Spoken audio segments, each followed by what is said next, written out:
Hola, hola, ¿cómo estás? Bienvenido una vez más al canal En el Camino. Mi nombre es Sofía y hoy tenemos un día más de miércoles de reflexión.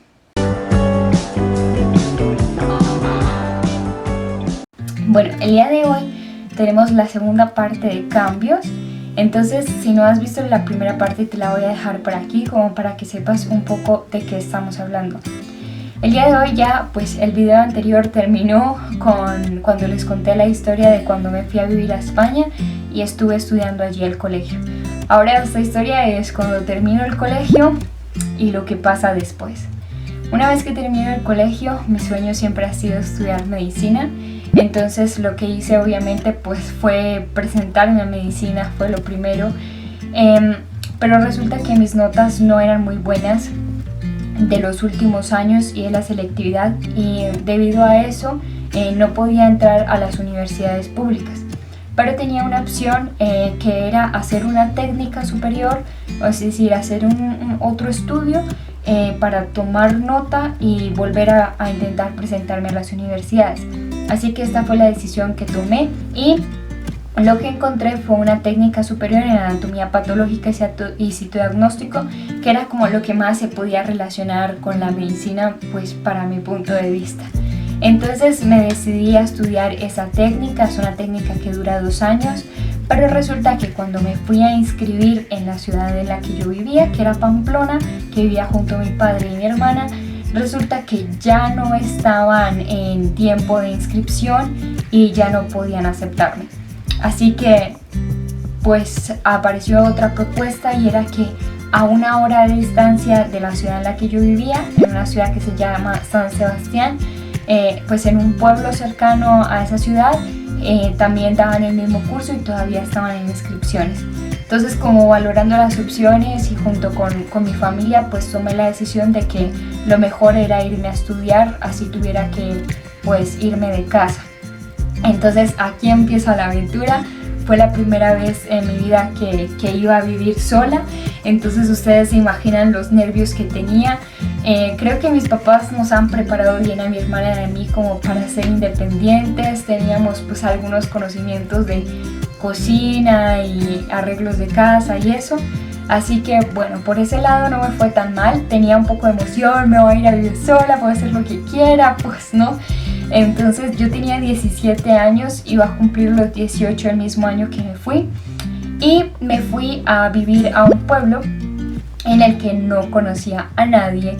De hecho, en San Sebastián conocía a unas personas de una iglesia, pero no las conocí en un campamento y no era como mucho lo que sabía del pueblo en el que yo iba a estar viviendo. Y total que era un cambio cultural brusco. Incluso en el pueblo en el que yo estaba viviendo hablan mucho euskera, que es su idioma pues natal, es el idioma del País Vasco. Ellos hablan castellano, pero entre ellos en algunos pueblos todavía se habla mucho el euskera. Es una cultura hermosa, aprendí a ver lo hermosa que era, pero en un principio me sentía como súper extraña porque yo sentía, no sé, o veía que yo era casi de las únicas extranjeras en ese pueblo y estaba sola. Bueno, me fui con mis 2 perros. Al comienzo fue muy extraño. Entonces vienen estos cambios, ¿no? Y empecé a sentir cosas que nunca en mi vida había sentido, como soledad, como temores. Había días en los que a mí me daba miedo en las noches, porque yo sentía que si me pasaba algo nadie iba a darse cuenta, porque nadie en el pueblo me conocía. No sé, empezaron a pasar como este tipo de cosas y empecé a sentir esos temores y, como les decía, pues a sentirme sola. Entonces fue un cambio brusco, pero ahora, en un momento te voy a contar algo que aprendí de ese tiempo. Posterior a eso, imagínense que termino el primer año de estudios viviendo ahí en el pueblo. Cabe resaltar que siempre estuve muy acompañada de mi familia. Mi hermana y mi papá iban a visitarme cada 15 días y en las noches siempre hablaba con mi mamá. Para mí eso fue muy reconfortante porque yo estudiaba de 3 de la tarde a 9 de la noche. Entonces siempre llegaba un poco tarde a casa a pasear a los perros, salía como a las 10 de la noche con ellos y a veces sentía mucho temor de estar sola caminando por ahí. Entonces el hecho de estar hablando con mi mamá para mí era súper reconfortante porque me hacía sentir pues segura, ¿no? Entonces en ese tiempo me di cuenta de cosas muy valiosas. Una de esas cosas es que me di cuenta de que la compañía de las personas era temporal. ¿En qué sentido? Mi papá y mi hermana iban a visitarme, pero ellos tenían un tiempo, luego tenían que devolverse para mi papá seguir trabajando y mi hermana estudiando. Y las llamadas con mi mamá tarde que temprano también se acababan. Con mis amigos que empecé a congregarme, a asistir a una iglesia en el pueblo de al lado. Conocí a personas estupendas y también en San Sebastián conocí a otras personas, más los de clase, pero yo realmente no podía compartir demasiado tiempo con ellos porque yo me tenía que regir a los horarios del tren porque era el único medio de transporte que en ese momento tenía. Entonces eso también empezó a hacer ciertas cosas porque mi perro, por ejemplo, se enfermó y ustedes no saben qué problema era para llevarlo al veterinario porque si iba al pueblo de al lado tenía que tomar el tren, pero mi perro le tenía miedo al tren, tenía que caminar horas para llevar al perro al veterinario porque el pueblo en el que yo vivía era súper pequeño y no tenía casi nada. De hecho, para mercar, para hacer la compra, también tenía que desplazarme de un pueblo al otro, tomar el tren. Era un poco complicado. En ese tiempo, creo que una de las cosas más valiosas que me llevo es que empecé a entender que el único que podía estar conmigo en cada momento, sin falla, 24/7, era Dios. Que el único que me daba paz, tranquilidad y refugio era Dios. Entonces empecé a tener una relación con Él, a buscarle, porque de verdad le deseaba. Fue como mi compañía perfecta en ese tiempo. Cuando yo me sentía sola, sabía que Él me recordaba que no. Y a veces yo empezaba como a discutir con Él, le decía, Dios, pero es que mira, no pasé a la universidad, esto es tu culpa, estoy aquí por esa razón. Y le decía, me siento sola, me siento así, y de repente abría la Biblia y pues me decía como, yo estaré contigo por siempre, o me decía que no tuviera miedo, que fuera valiente, que me esforzara. Bueno, fue un tiempo bastante especial. Posterior a esto resulta, imagínense que terminé mi primer año de estudio, me fui de allí porque, como les cuento, tenía ciertos problemas con el tema de transporte, el tren era el único medio de transporte, me sentía obviamente muy alejada como de la humanidad, de la sociedad, de la ciudad como tal. El pueblo quedaba más o menos retirado. Entonces decidí pues ya no vivir más ahí. Y yo dije, pues para el siguiente año ya viviría en otro lugar. Entonces yo no sé, muchachos, qué pasó, la verdad no lo sé. Pero resulta que empezó el siguiente curso y yo todavía no tenía dónde vivir. No sé qué pasó. Creo que pues habrá sido irresponsabilidad mía, no sé, no habré buscado a tiempo, no sé. Y mi papá es súper exigente con los estudios, entonces él me dijo como, ya empezó el curso, tienes que ir a estudiar. Al comienzo empecé a ir a clases, creo que en bus, pero era 1 hora de distancia y me tenía que regir por los horarios del bus, salía costoso, entonces al final duré así muy poco tiempo. Ya luego lo que empecé fue a ir de hostal en hostal. Les voy a poner fotos de los hostales en los que estuve, había unos curiosos y estuve allí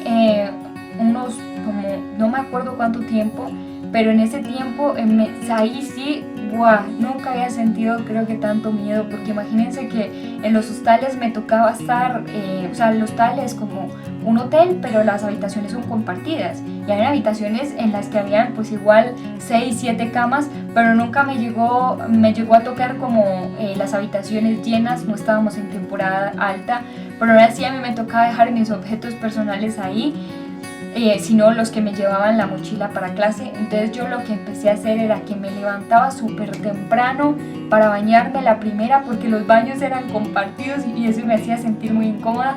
Me bañaba, me cogía de una vez las cosas de clase y desde por la mañana yo salía y me iba a caminar por la playa y desayunaba afuera, comía afuera, cenaba afuera, me iba luego a clase y luego volvía, pues estos hostales quedan ya en el centro de la ciudad, Entonces ya luego volvía, otra vez caminaba por los paseos. San Sebastián es hermosa. Y así me la pasaba todos los días hasta que encontré un apartamento compartido, un piso para compartir. Vivíamos creo que 5 personas en ese piso. Fue un tiempo un poco complicado. Cuando estuve en los hostales de aquí para allá, el tema del transporte, el tema de estar en un lugar en el que no tenía como cierta seguridad, y luego compartiendo el apartamento me sentía un poco incómoda. Bueno, fue un tiempo, pero fue un tiempo de mucho aprendizaje y en el que también me acerqué mucho a Dios. Y el día de hoy te quiero dar este mensaje ya para terminar. Aprendí lo siguiente: en la vida siempre van a ocurrir cosas que nos saquen de nuestra zona de comodidad. Seremos guiados a tomar diferentes decisiones que nos llevarán por distintos caminos. Salir de esta zona de comodidad puede producir en nosotros ansiedad, puede producir temores, puede producir que nos sintamos solos. Sin embargo, voy a contarte algo. Cada momento de temor, cada momento en el que me sentí asustada, Dios calmó hasta las más fuertes tormentas. Cada vez que yo quería renunciar, Él me mostró el camino por el cual debía seguir y recordó mis sueños y encendió mi corazón, me fortaleció para que yo continuara el camino. Me tomó de la mano y me acompañó cada vez que me sentía asustada. Secó mis lágrimas, me dio aliento, me hizo valiente. Me enseñó a valorar cada cosa, como el tiempo que compartía con mi familia. Me demostró que en medio de mi debilidad, Él sería mi fortaleza. Me escuchó hasta altas horas de la noche mis quejas, mis enojos, mis miedos, y nunca me juzgó, nunca me castigó, sino que escuchó con su profundo amor cada queja, cada pensamiento. Y mientras tanto, Él veía cómo mi corazón se iba fortaleciendo, cómo mi mente se iba transformando, porque Él ve lo que tú no puedes ver. Él ve el fruto en las ramas que tú crees que están muriendo. Él ve los oasis en medio del desierto. Él ve cómo te fortaleces, cómo cambias, cómo avanzas, cómo te levantas y cómo levantas a otros en medio de tu proceso. Como un padre orgulloso, ve cómo creces y cuando caes, Él te recoge y te limpia las heridas. Y como un padre que ama, te disciplina para que aprendas las cosas que te hacen bien y las que no. Y como un Padre perfecto, sabe lo que es bueno, lo que es agradable y lo que es perfecto para ti. Te guiará por el mejor camino y te dejará caminar libre y te dejará volar. Y en todo momento recuerda que si decides tomar otro camino, Él te estará esperando con sus brazos abiertos y habrá una fiesta cuando regreses. Él conoce tus proyectos, Él conoce tus sueños y Él conoce también tus sentimientos y tus emociones. Así que como cuando el agua se estanca, cuando el agua no tiene movimiento, todo lo que hay dentro de esa agua se muere. Así mismo somos nosotros. Cuando nosotros no experimentamos cambios en nuestras vidas, empezamos a morir porque nos quedamos en esa zona de seguridad y nunca vamos a avanzar. Así que es necesario que lleguen nuevas cosas para que nosotros seamos movidos y entre vida a nuestras aguas. Para eso son estos tiempos de transformación, estos tiempos de cambios. Y recuerda que Dios es el que conoce lo que es bueno, agradable y perfecto. Sus pensamientos son más grandes que los tuyos y sus planes son más grandes que los tuyos. Así que te invito a que simplemente confíes en aquel que conoce el camino perfecto, el que te ama y el que nunca te va a soltar. Y me he dado cuenta de que todo lo que he vivido me ha preparado para el día de hoy. Y lo he necesitado. Cada uno de esos momentos, por más difíciles que fue, me estuvo moldeando para que el día de hoy esté preparada para afrontar ciertas cosas. Y asimismo el día de hoy Dios nos está preparando a ti y a mí, nos está capacitando y dando las herramientas para que en un futuro podamos afrontar los siguientes cambios. Bueno chicos, eso es todo por hoy. En la siguiente les contaré entonces mi llegada a Colombia, todo lo que ha pasado acá. Bueno, gracias por llegar hasta este punto del video. Nos vemos el próximo domingo. Mi hermana preparará un video para ustedes estupendo. Así que bueno, chao, chao.